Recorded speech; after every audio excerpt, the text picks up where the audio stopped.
savez peut-être pas, mais vous roulez peut-être dans la plus totale illégalité. Si votre GPS indique les radars, eh bien, c'est interdit, tout simplement, depuis le 4 janvier dernier. Vous risquez 1500 € d'amende et 6 points de retrait de permis. 6 points de retrait de permis, oui, c'est ça. Mais les forces de l'ordre peuvent-elles contrôler votre GPS? Et vous, de votre côté, finalement, comment le mettre à jour? C'est le dossier de Benoît Dons. Et oui, un GPS indique bien sûr la route, mais aussi la présence de radars.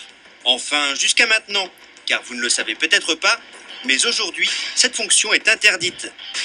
Mise à jour des smartphones, des GPS, actuellement les règles semblent bien floues. Mais vous, qu'en pensez-vous? C'est un impôt supplémentaire, c'est du racket. J'ai l'impression que c'est encore une mesure de l'État pour essayer de traquer encore plus les automobilistes. Vous avez fait la mise à jour, vous? Non, clairement non. Et vous craignez rien? J'espère pas me faire attraper. Mais alors justement, que vous arrivera-t-il si vous vous faites contrôler par les forces de l'ordre? Alors aujourd'hui, tout comme demain, il ne se passera rien. Suivez-moi, je vais vous montrer.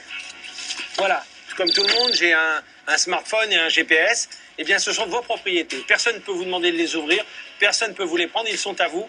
Et quand bien même les forces de l'ordre, les policiers pourraient vous dire « j'appelle les douanes pour vous interpeller », ils ne peuvent rien faire. Ce n'est ni de la compétence des policiers, ni de celle des douanes. Vous êtes propriétaire de votre smartphone, vous êtes propriétaire de votre GPS.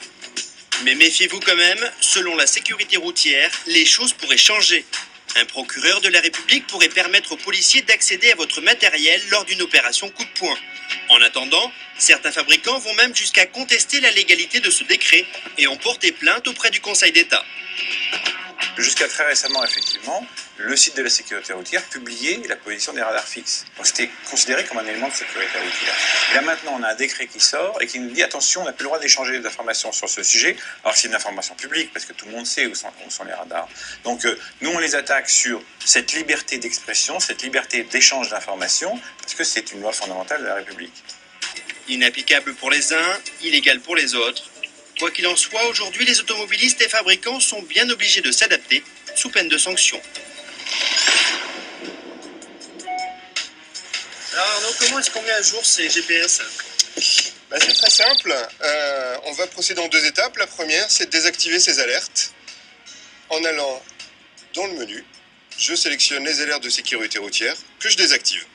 Là, il n'y aura plus aucune visibilité sur les icônes radar, ni aucune information sonore. Plus d'alerte. Plus d'alerte sur votre GPS, mais pour être en totale conformité avec la loi, vous devez supprimer définitivement cette option. Une opération qui se fait via Internet. Pour cela, je connecte mon GPS en USB sur mon ordinateur. Je clique sur l'icône « Mettre à jour mon produit ».